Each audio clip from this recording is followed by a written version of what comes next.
Champions ট্রফিতে নিজেদের দ্বিতীয় ম্যাচে বিকেলে মাঠে নামছে টাইগাররা। সোমবার বিকাল 3টায় রাওয়ালপিন্ডি স্টেডিয়ামে ম্যাচটি শুরু হবে। মিনি বিশ্বকাপ খ্যাত আইসিসি মেগা টুর্নামেন্টের শুরুটা ভালো করতে পারেনি শান্ত বাহিনী। নিজেদের প্রথম ম্যাচে ভারতের বিপক্ষে টাইগারদের হারতে হয়েছিল 6 উইকেটের ব্যবধানে।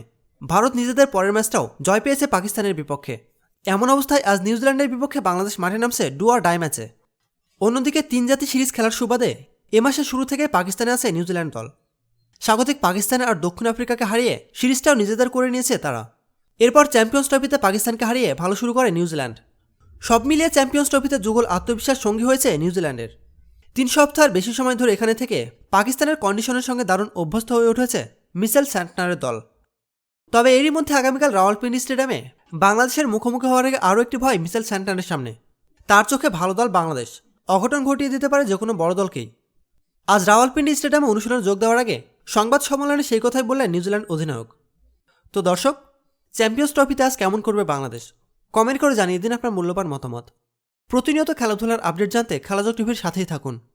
এতক্ষণ আমাদের সাথে থাকার জন্য আপনাকে জানাচ্ছি বিশেষ ধন্যবাদ।